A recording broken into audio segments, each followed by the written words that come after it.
Olá, caríssimos irmãos e irmãs. Eu estava meditando a palavra de Deus e encontrei uma passagem muito interessante e me fez refletir sobre os dons que Deus confia a cada um de nós. A palavra de Deus está no livro de Juízes, capítulo 6. É a história de Gedeão. Mas antes de entrar nessa história propriamente dita da palavra de Deus, eu gostaria de partilhar com vocês uma história muito legal. O venerável Padre Léo nos contou uma vez em uma pregação. A história é mais ou menos assim. Havia em uma região afastada, normalmente dos grandes centros da cidade, local apropriado para que se tivesse um mosteiro, né? Essa ordem gostava muito de levar os seus noviços, pois havia um mestre muito capacitado, muito ungido de Deus, que gostava de ensiná-los a partir das realidades externas. Então ele saía com eles e durante essa caminhada ele ia partilhando com os noviços as realidades da fé e tudo aquilo, o ensinamento que era adequado a cada um deles. E ele foi ensinando, os dois foram partilhando, foi vivendo aquilo, os dois foram conversando. Um dia muito quente, tinha um sol, veio o cansaço, uma certa sede. Eles viram a necessidade de tomar uma água. Os dois avançaram um pouquinho, de longe eles avistaram uma casa retirada, que era uma casa bem humilde. Então eles se aproximaram e chamaram na porta da casa pelos moradores da casa. Então nós estamos passando, nós perdemos um pouquinho a noção do tempo, nós estamos longe do mosteiro, nós gostaríamos de saber se você tem água para nós. Lógico que tem água, convidou-eles para entrar, e ao entrar eles viram que era uma casa muito humilde, com muita dificuldade. Eles estavam vivendo ali. E eles tomaram aquela água, mas não passou despercebida a eles a realidade em que eles viviam. Uma vida muito precária. Ele ficou preocupado, perguntou: então, como que vocês fazem para viver aqui? Como é que vocês se organizam aqui? Aqui é muito difícil, não vejo supermercado, não vejo nada. Como que vocês se organizam para comprar as coisas na cidade? Ele pegou e disse para ele: escuta, o que nós temos aqui é uma vaquinha. Nós temos uma vaquinha aqui, e essa vaquinha ela dá uns 10 litros de leite, então a gente vai se virando com isso. A gente faz queijo, a gente come alguma coisinha aqui, a gente vai levando, às vezes a gente consegue vender um pouquinho do leite, mas realmente tudo aqui é muito longe, a gente vai levando, a gente vai vivendo desse jeito mesmo, não tem muita preocupação não. E ele olhou aquela situação precária deles, e ele falou assim: mas vocês não conseguem essas coisas, não conseguem ver coisas melhores? Não, a gente vai levando do jeito que Deus dá. Ele pegou, ficou encucado com aquilo, e saiu com o seu pupilo para continuar a sua jornada. Então, na sua jornada de volta, os dois caminhando, eles caminharam um bom percurso, um bom trecho de volta. De repente, o pupilo viu e falou assim: mestre, olha lá a vaquinha. Olha a vaquinha daquela família que nos acolheu tão bem. A vaquinha está tão longe, vamos devolver a vaquinha para eles. Ela é tão importante para eles, ela é tão necessária para a vida deles. Vamos ajudá-las. O mestre falou assim: não, então faz o seguinte, você pega um cipó. Aí ele falou assim: nossa, o nosso mestre é tão caridoso, ele vai pegar o cipó para a gente amarrar a vaquinha e levar de volta para eles. Eles pegam o cipó lá, ele cortou o cipó, amarra em volta do pescoço da vaca. Aí ele amarrou em volta do pescoço da vaca, e ele todo empolgado, porque o mestre ia devolver a vaquinha para aquela família. Aí ele pega a vaquinha, vamos mais um pouquinho para frente. Mais um pouquinho para frente, eles foram com a vaquinha, ele viu uma ribanceira, um penhasco muito grande. Ele pegou e falou pro pupilo dele: pega essa vaquinha e joga na ribanceira. Que isso, mestre? Eles precisam tanto. Pega essa vaquinha e joga na ribanceira.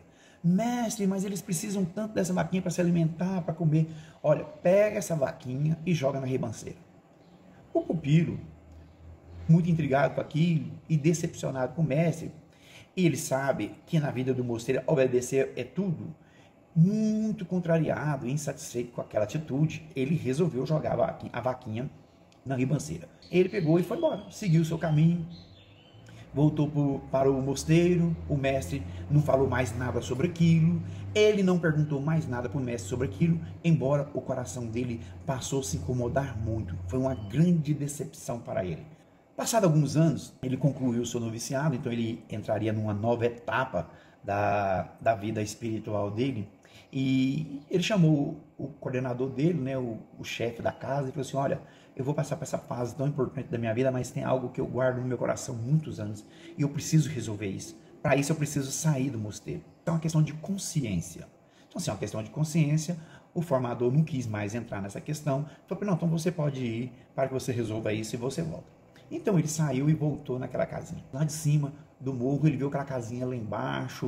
Ele falou assim: será que é aqui? Ele até pensou que ele estava perdido, porque da outra vez eles olharam, anos anteriores, eles olharam aquela casinha estava tão tão destruída, estava tão precária, condição tão precária, e ali ele já viu uma casa melhor, já tinha um jardim, uma cerca bem arrumada, ele ficou incomodado com aquilo, falou, será que é aqui? Então ele desceu até lá, bateu, chamou, falou, escuta, alguns anos atrás eu passei aqui, eu estava procurando uma família, assim, mora uma família aqui, um senhor com a senhora, ele tem um filho, uma filha e 2 filhos. Eu falei, sim, ele mora aqui mesmo, é meu patrão. Ele falou, patrão? Eu falei, então aquele povo não deve ter resistido. Agora tem uma família com um patrão, não deve ter resistido. Não, eu vou chamar meu patrão. Ele correu lá dentro, chamou o patrão veio. Aí ele falou assim, escuta, eu estou procurando uma família. Eu falei assim, eu lembro de você. É vocês mesmos que eu estou procurando? Sim, nós lembramos de você. Vocês passaram aqui alguns anos atrás, você estava com o seu mestre, vocês passaram aqui para tomar água. Eu falei, mas tem tanta coisa diferente aqui nesse dia. Falou, sim, vocês passaram aqui e perguntaram sobre a nossa circunstância. Inclusive, é até uma coincidência muito grande. Naquele dia, sumiu a nossa vaquinha, coincidiu com aquela data que vocês passaram aqui, e sumiram. Pois é, sumiu a vaquinha, ela era tão importante para vocês. Como que vocês conseguiram resolver a vida de vocês? Ali, pois é, aquele dia que vocês passaram aqui, aquela vaquinha sumiu. E sumiu, e de repente a gente saiu procurando para ela, nós andamos muito, nós encontramos ela caída lá na ribanceira, com a corda no pescoço, com um cipó no pescoço. Então nós falamos assim, nossa, coitada, ela se enrolou no cipó, caiu na ribanceira, ela morreu, o que nós vamos fazer agora?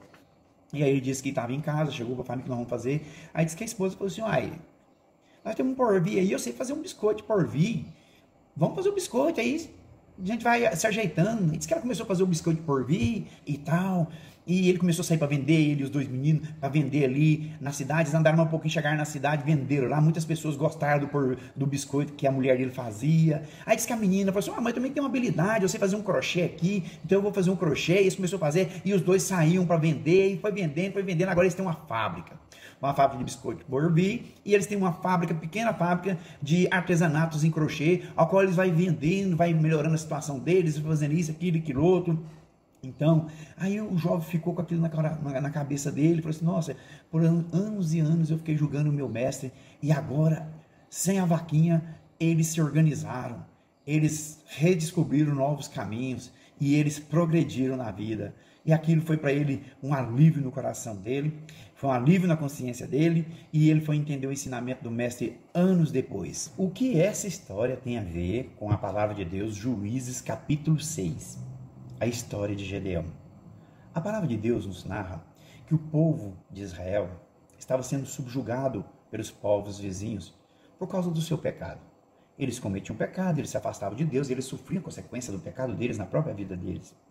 E a palavra nos fala que, porque eles eram subjugados, os povos vizinhos tinham a mania de chegar sempre na época da colheita, para roubar toda a colheita do povo de Israel.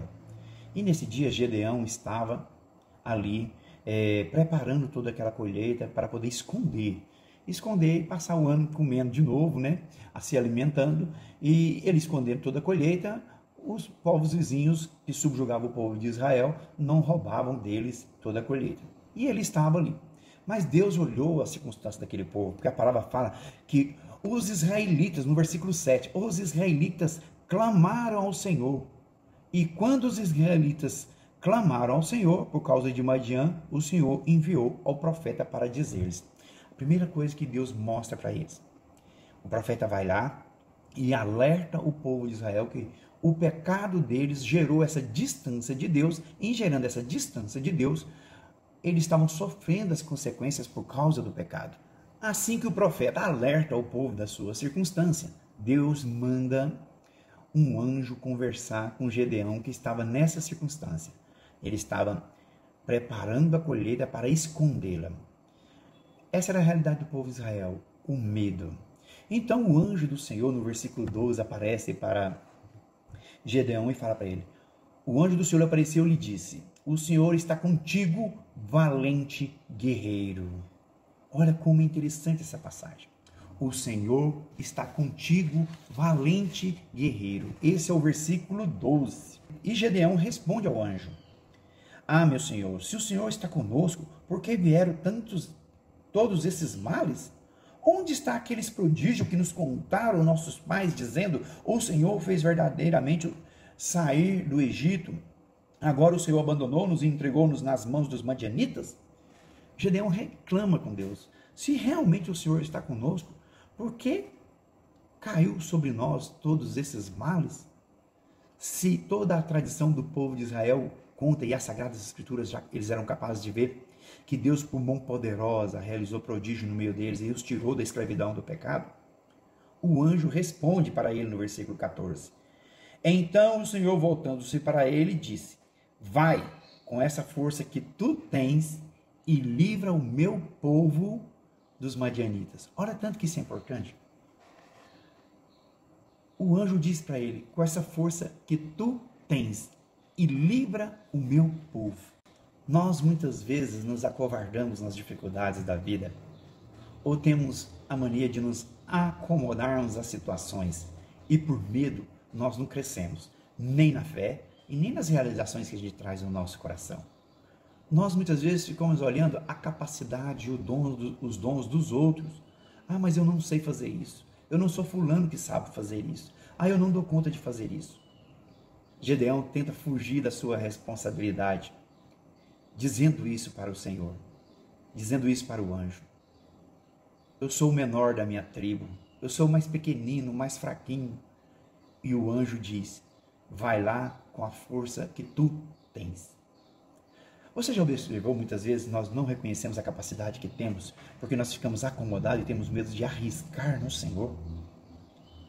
A palavra fala que o anjo, a primeira coisa que o anjo diz para Gedeão é que o Senhor está com ele. Meu amado irmão, irmã, Deus está contigo o tempo todo e a todo momento.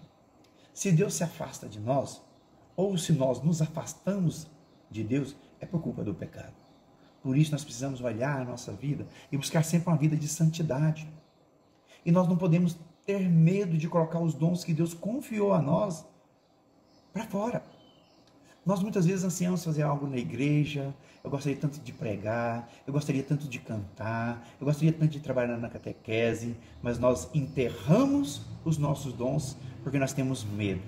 Ou porque o dom e a capacidade que Deus dá a outros nos espanta. Ah, eu não consigo fazer isso, eu não posso fazer isso. Nós não podemos fazer como aquela família, ficar acomodado naquela circunstância, achando que aquilo é o suficiente. E aqui, nós não estamos falando de algo que o mundo trata, por exemplo, que o mundo gosta muito de dizer assim, ó, seja positivo, você é capaz. Não, não estou falando disso. Eu estou falando de deixar Deus nos usar, deixar Deus nos conduzir, deixar Deus colocar para fora toda a nossa capacidade. Não é algo de força da mente, não é algo de ser positivo, não, é algo de fé. Acreditar que Deus está conosco. E se Deus está conosco, nós somos capazes de vencer todos os obstáculos que a vida nos oferece. Voltando à história do Padre Léo, qual é a vaquinha que você precisa jogar na ribanceira para que você possa crescer na sua espiritualidade e crescer também na sua vida familiar, crescer na fé, crescer na espiritualidade? Qual a vaquinha que você precisa jogar na ribanceira? O seu comodismo? O seu medo? Qual a vaquinha que está te prendendo na vida espiritual? Que tipo de pecado você precisa jogar na ribanceira, se libertar de uma vez por todas? Nós muitas vezes precisamos olhar para nós mesmos, fazer essa reflexão da nossa vida, porque a gente vai se apegando a coisas, pessoas e sistemas. E nós vamos cada dia mais impedindo que Deus age na nossa vida. O que você precisa se libertar? Do medo? Gedeão tinha muito medo. E o medo fazia com que ele se acovardasse. E ele não colocasse essa capacidade que ele tinha para fora. Se Deus viu que ele tinha capacidade, quem é ele para dizer que não tem? Meu irmão, minha irmã, Deus acredita em você. Deus acredita muito em você. E se Deus acredita na sua capacidade, quem é você para dizer que não? Que você não pode, que você não consegue, que está acima das suas forças. Inclusive, é a própria palavra que fala que em Deus somos mais que vencedores. Outra passagem diz que em Deus faremos proezas. E que tal a gente olhar para a história, para a nossa própria vida e ver os progressos também, ao invés de nós olharmos para a nossa vida e ficar pegado só nos fracassos, nas dificuldades, nas lutas. O quanto Deus já realizou na nossa vida.